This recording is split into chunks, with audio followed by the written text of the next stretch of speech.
going on there, but that's weird. But anyway, the Bible does refer to as, it's not necessarily saying that God is a chicken or is like a chicken, but it's this imagery. Right. And it's just to understand, like, Jesus used that so much, and in his parables, and the kingdom of heaven is like this. It's colorful language that helps us connect. It's storytelling, really, right? Yeah, which we as humans can learn from and connect with more than dry, just dissertation on whatever. Right. Well, if the Bible was like technical writing, it would probably drive me crazy. But you've read Numbers, yeah. So there you go. Yeah, and Chronicles, right? Yeah. It's parts of it are kind of like that, and that's when you're doing a read through the Bible plan. It gets a little tough in some of those areas, like I enjoy the. I know we're chasing a rabbit here, but I enjoy the new Bible plan, year in a Bible plan, where because before the ones that was on before just started with Genesis and then Matthew, and they just read them and just went But this one jumps around a lot. Oh, okay. And so you get like a little bit of Genesis, and you get a little bit of something in the New Testament, and then when you get to Numbers and Chronicles, it's not so much. It's not so much at once. Yeah. I need to try playing like that next time. I'm doing a read. I did the last one I did was read through the Bible in King James, just cover to cover. Right. And this time around, as much as I love Middle English, this time around I'm doing the NIV, and I'm doing it in chronological order. Right. So, which is kind of interesting. It adds some insight. I read something interesting. I think it was Mark Batterson's book, The Circle Maker. Yeah. And he was talking about, and I actually did it too. He listed like 100 goals or something that he wanted to accomplish in his life. These were kind of your bucket list type goals. And one of them was he wanted to read the Bible in 10 different translations. Oh, that's cool. From cover to cover.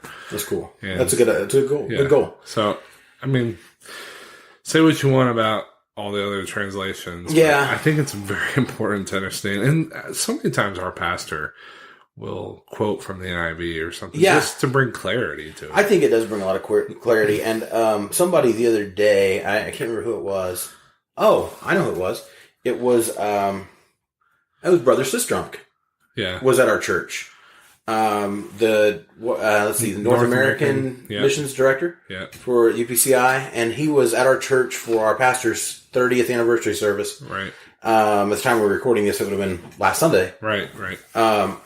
And he said it was funny because he was reading something, and it was kind of, it was King James English, and it sounds kind of pretty when you say it, but it doesn't. But it's one of those, and I know sometimes it's fairly clear. Sometimes it just sounds pretty, but it really doesn't say a whole lot because you're just like, you get caught up in the Middle English, Right. So he says, well, the King James Version gets kind of caught up in the weeds there, or something to that effect. So let's read it in the NIV or whatever version he read it in. Yeah. So he read it in a different version. So I think it is, it's good to bring clarity sometimes. And I know that people have issues with a lot of different versions. But I think there's a good explanation for a lot of those issues. This is for a later episode, probably we could get into. But anyway, I have no problem using different translations. I know they're not necessarily all of equal quality, probably, but there are some good translations out there besides the King James. Right. Anyway. For sure. And even the New King James isn't like. Yeah. I mean, it's still got some archaic words in it, but but it's a little bit updated. Right. Well, on that subject, as you're studying the Bible, I think it's important to have multiple translations. Right.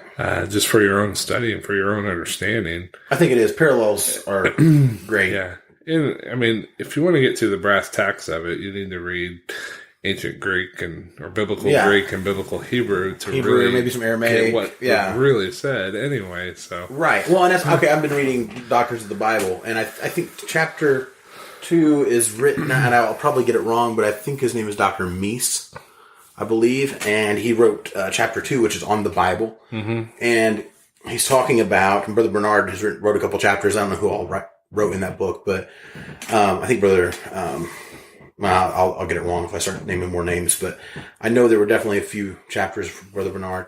Anyway, this brother, I think it was Dr. Meese, talking about the different biblical translations into English, and he makes the comment that the best way to do it is to read the original languages.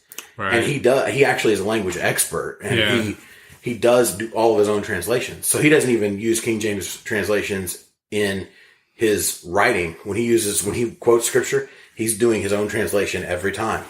Wow. And it's very similar to, the King James or the NIV, really. I mean, it typically is going to basically say the same thing. They're going back to the, what was it? The original codexes. Right. Yeah. There's a name for it. I can't remember. Yeah, there's the source material. Right. Yeah. And there's a few different codexes, I guess, they use from different places and different eras. And I think the translations that go back to those are basically going to come out with the same. The results are not going to be word for word. Right.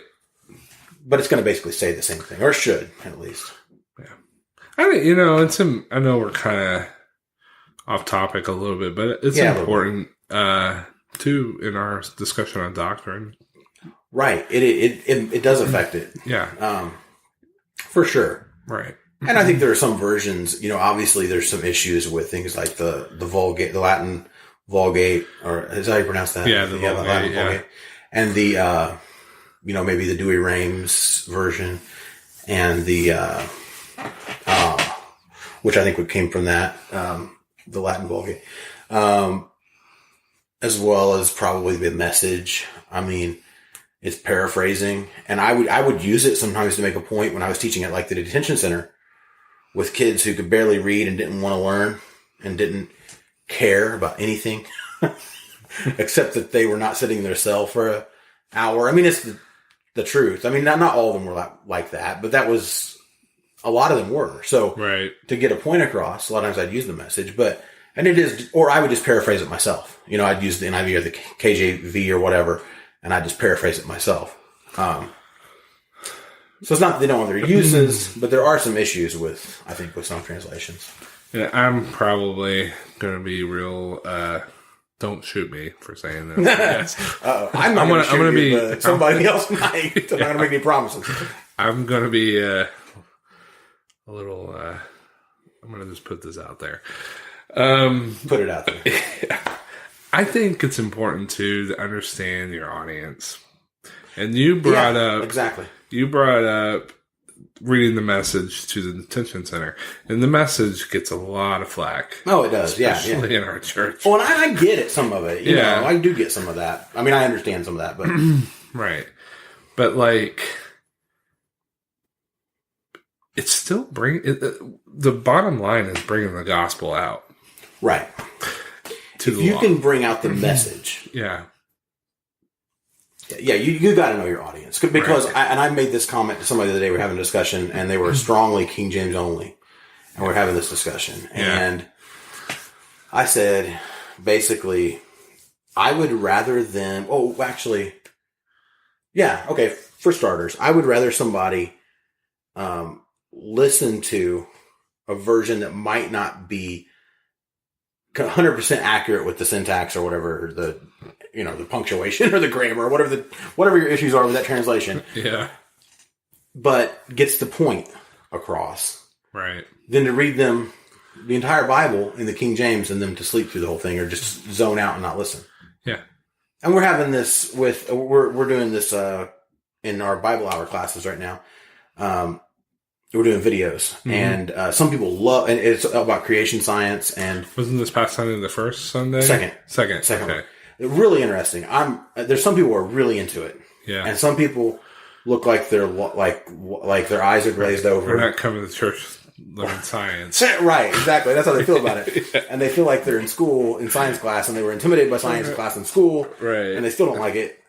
So, in order to keep everybody engaged, I was having this discussion actually with Brother Aaron here, with our assistant pastor, and he was on the podcast. Yeah, former podcast guest. Yeah.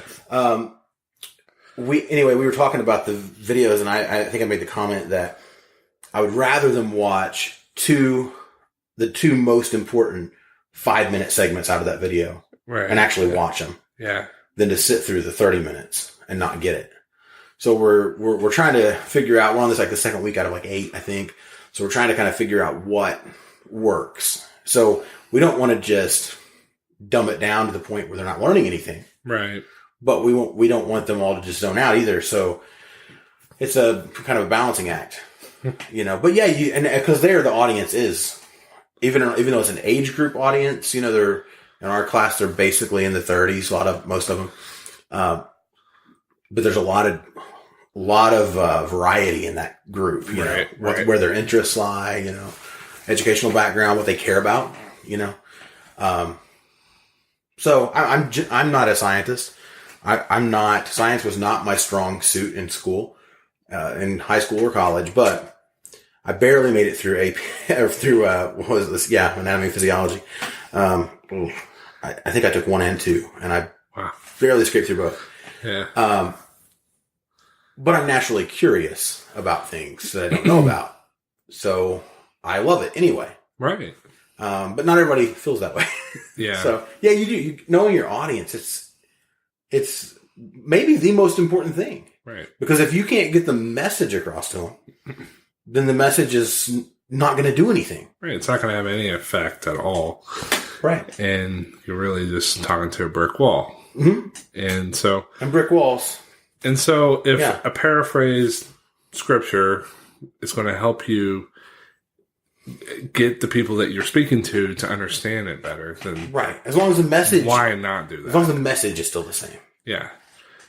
I grew up Baptist, so I definitely have a different viewpoint on the King James Bible. Mm-hmm. We didn't read it. Did you use the American Standard Version, or? We used the Today's English version. Oh, okay. Really? The Good News Bible. Yeah. Interesting. I didn't know that. Yeah, that was all. I have a copy of that, actually. NIV as well. So okay, yeah. But and I feel like the NIV is a pretty standard modern version, right?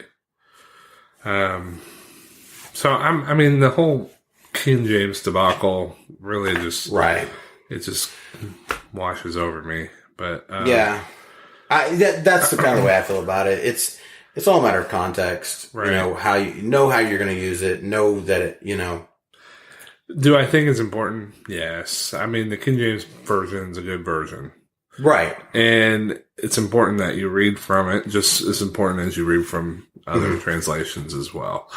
Right. Exactly. I'm not how I feel. I'm not saying throw it out and use something else. And so I'm not saying throw everything else out either. And if I'm preaching in a Pentecostal church, again, knowing your audience, you're probably going to use KJV. You're going to quote from King James. Or if you use the NIV, make sure you tell them up front. Right. And tell them why. Yeah. A little